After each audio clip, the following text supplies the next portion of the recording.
New York में Pakistani American मुसलमानों और डाइवर्स कम्युनिटीज की उभरती हुई non profit Anjuman Pakistani American youth society of USA page ने गुज़श्ता रोज न्यूयॉर्क के गरीब और मुस्तहक अफराद के लिए एक अनोखे और अहम प्रोजेक्ट जिसे हंगर ट्रक का नाम दिया गया है का इफ्तिताह किया। हंगर ट्रक न्यूयॉर्क के मुस्तहक बासियों जिनमें कम आमदनी रखने वाले बेघर और बेआसरा अफराद शामिल हैं को हर जुमतुल मुबारक हफ्ता और इतवार को भी मुफ्त ताज़ा खाने फराहम करेगा।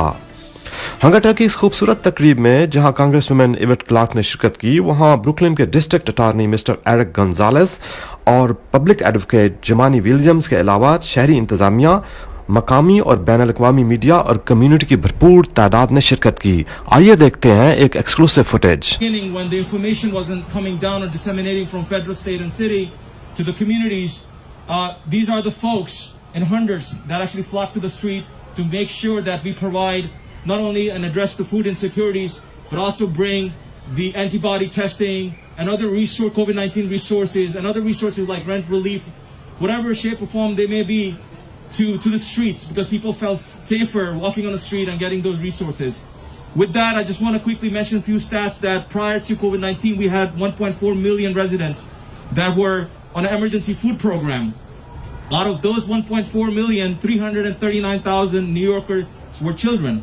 100,000 were adult women, and 400,000 were city seniors, and 70,000 veterans. So now you add 800,000 unemployment rate on top of that, we have exceeded that to 2.2 million plus people who are food insecure in the New York City. The hunger truck is a symbol of resilience of the Muslim community working alongside with other communities in the New York City in the fight against hunger. As mentioned, my name is Jamani Williams, public advocate.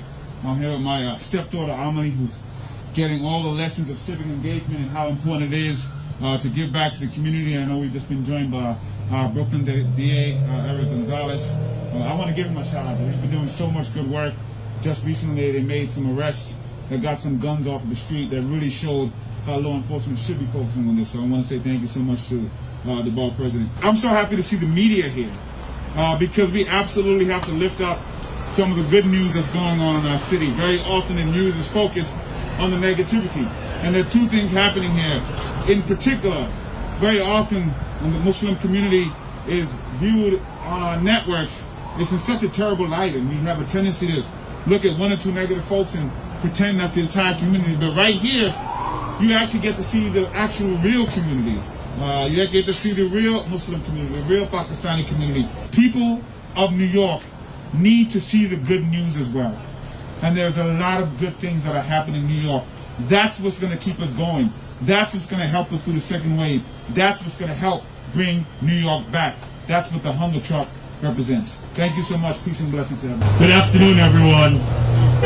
It was important for me just to come by and say hello. I was here a few weeks ago, right on this corner, when Pays and a bunch of the people that work with Pays, community groups got together and fed people, and they've been doing that through the pandemic.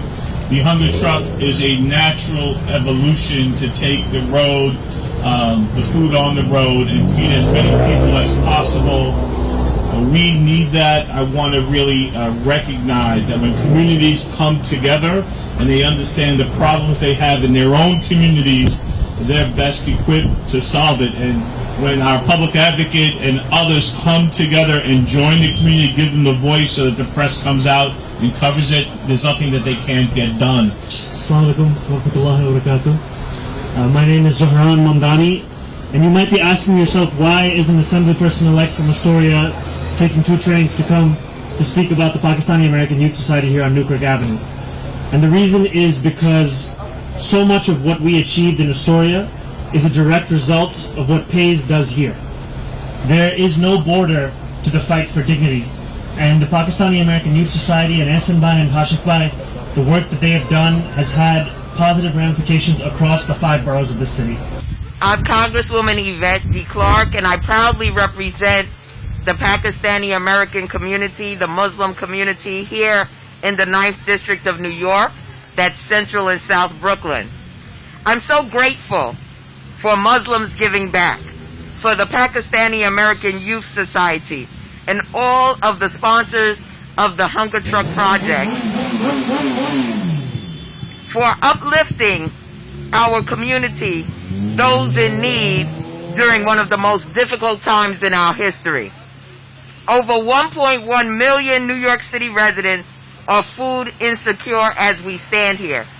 And now more than ever, our community needs relief.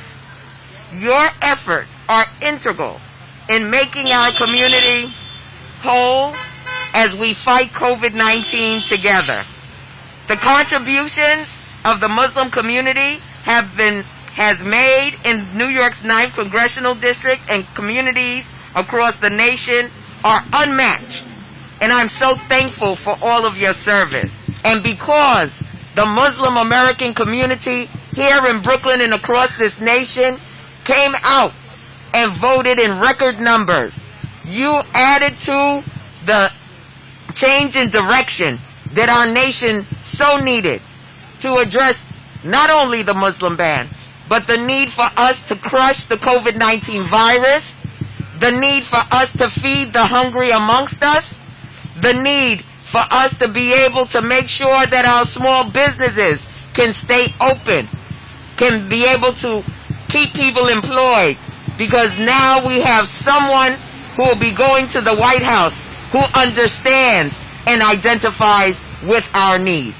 So to each and every one who has come out for this launching of the hunger truck, I say Assalamu alaikum and thank you so much for all of your good works. Assalamu alaikum rahmatullah. One of the most important principles in our religion is to give back. And one word of our Prophet Muhammad that really inspired us to continue to give back is where he, peace be upon him, said, "O people, spread peace and feed the hungry." So for the last 7 years, Muslims Giving Back has been feeding the homeless, the community across New York City in a volunteer manner. All of us, all our members are all volunteers. This is something we do extra, right? There's no paycheck involved, no income, no nothing. It's just the passion that we have to give back and represent our faith, right? Represent our faith through action. So again, we are blessed, we are happy, we are grateful to be in this position to give back. And we hope that this work will increase and not just have one hunger truck, but hopefully we'll have dozens that are going to be across New York City feeding our neighbors here in New York City. Thank you again for being here. Thank you for our sponsors.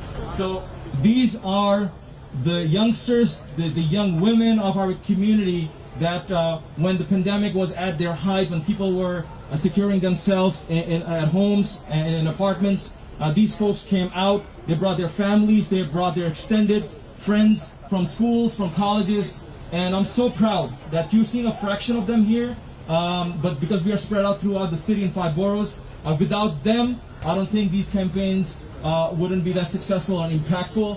One of the things, the highlight of these campaigns are, these are entirely private funded by organizations that have joined as a coalition, and also the generous neighbors throughout the residents throughout the New York City. Without them, this program would not be possible. So I want to give them a round of applause and show them my gratitude and appreciation and keeping up the good work. Hunger truck की इस खूबसूरत तकरीब से दुनिया international and global TV से exclusive बात करते हुए कांग्रेस वुमेन इवेट क्लार्क का कहना था, Let me first of all just say thank you so much to the Pakistani American community for all of their loving care and support. As you helped to put me over the top in my re-election to go represent you in Washington, D.C., and I'm grateful. At the same time, you also use your voice to change the direction of this country, which is tremendous. Every vote counts, and the Pakistani American community was a part of making change in America. This is what your power does. Let me say that for those who are concerned about the transition of power, what we're seeing right now from Donald Trump is not typically what happens in a transition.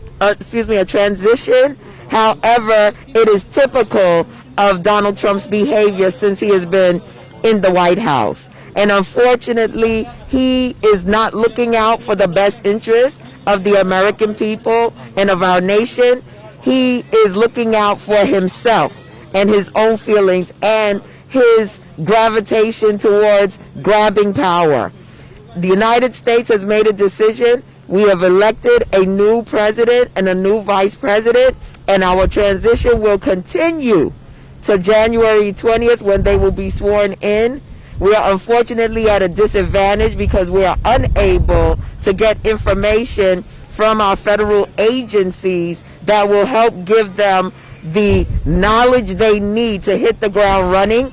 But there are enough people within the bureaucracy, within the federal government, who are providing information and insight into what is taking place, so that the planning that is beginning right now will address all of our issues. We know that President Biden and Vice President Harris are focused on the COVID-19 crisis. That is the biggest challenge we have before us right now. It is the COVID-19 crisis. Until we get this virus under control, until everyone is healthy and has a way of being protected against the virus, everything else that we want to do will be very difficult to do. So even if in January our president lifts the Muslim ban, it's going to be difficult for people to travel because of COVID-19. So we have to do many things at one time. We must make sure that we transition our government so that the Biden administration can address the pandemic most of all, but at the same time begin to wind back and tear down all of those divisive barriers that Donald Trump erected to divide us as a people, to divide us as a nation. And one of the top things that Joe Biden has said he will do is get rid of that Muslim ban. Thank you.